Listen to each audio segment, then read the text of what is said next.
CA final नवंबर 24 की exam के audit paper के लिए मेरा लास्ट मैसेज, प्लीज़ इसे ध्यान से सुनिएगा। सबसे पहली बात, एफआर और एएफएम जैसा भी गया उसको भूल जाओ और फोकस करिए ऑडिट के ऊपर।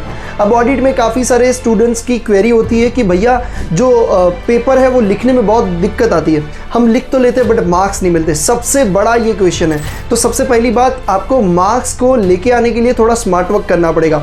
भाई हार्ड वर्क सब लोग कर रहे हैं, अच्छी तरीके से आप पढ़ाई कर रहे हो, आपको याद भी है, आप आंसर भी सही से लिख के आते हो, फिर भी नहीं मार्क्स आते। उसका सबसे बड़ा रीज़न होता है लैंग्वेज। ये लैंग्वेज बोलते सब है बट लेके कैसे आनी है भाई। तो उसके लिए मैंने कीवर्ड्स बना दिए हैं, बहुत सारे कीवर्ड्स बना दिए हैं। उन कीवर्ड्स को आप याद कर लो और भर भर के वही कीवर्ड्स आपको क्या करना है, जब भी आप आंसर लिख रहे हो तब उसको वहीं पे आप इंसर्ट करिए। तो आपका वो जो लैंग्वेज है वो ऑडिट का लैंग्वेज भाई बन जाएगा। वही तो है ऑडिट का लैंग्वेज।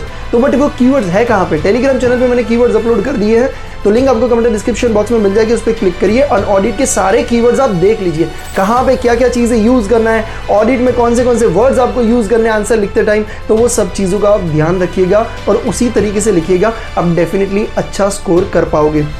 दूसरी बात, काफ़ी सारे क्वेश्चंस ऐसे होंगे जो आपको समझ ही नहीं आएंगे कि भैया आंसर लिखना क्या है। तो आपको उस तरीके से ध्यान देना है कि जो जो क्वेश्चंस आपको अच्छी तरीके से आ रहे हैं और जो क्वेश्चंस आपको पता है कि उसका आंसर क्या है, तो उसे आपको बहुत बेहतरीन तरीके से लिखना है। स्लो नहीं लिखना, बहुत बेहतरीन तरीके से लिखना है। और उसमें जो हमने वर्डिंग्स बोला, उन वर्डिंग्स का आपको अच्छी तरीके से यूज़ करना है।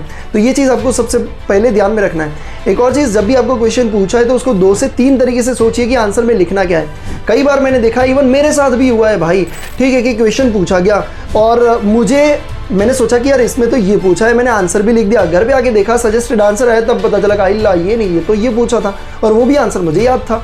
तो कई बार ये प्रॉब्लम होती है कि पूछा क्या है वही समझ में नहीं आता है। तो भाई जब भी आप कोई स्कैनर पढ़ रहे हो या कोई भी आप क्वेश्चन बैंक पढ़ रहे हो, तो उसमें कई बार होता है ना कि और में दिया है, एक ही क्वेश्चन है 4 टाइप के अलग अलग दिए हैं, क्योंकि अलग अलग तरीके से आरटीपी में या आईसीए की मटेरियल में है, और फिर उसका आंसर है। हम तो सीधा भैया आंसर देख लेते हैं। अरे बेटा एक बार क्वेश्चन भी तो देख लो कि किस तरीके से पूछते हैं। भाई एक लाइन में लिखा उसको नहीं देखोगे तो चलेगा, क्योंकि उसमें शॉर्ट में डायरेक्टली पूछा है। बट जो केस स्टडी टाइप का पूछा हो या डिटेल में पूछा हुआ है कुछ अलग से केस बना के, उसको आप पढ़िए ताकि आपको समझ में आए कि भैया पूछते कैसे हैं। ठीक है, तो इन चीज़ों का ध्यान में रखिएगा। कीवर्ड्स मैंने अपने ऑलरेडी टेलीग्राम पे शेयर कर दिया है। बाकी भैया आप पास हो जाओगे, टेंशन लेने की ज़रूरत नहीं है। टेंशन बिल्कुल मत लो, आपने बहुत अच्छी तरीके से पढ़ाई की है और आपकी मेहनत ज़रूर से रंग लाएगी। टेलीग्राम चैनल के लिंक पे क्लिक करिए और कीवर्ड्स को ज़रूर से देख लीजिएगा। Thank you so much.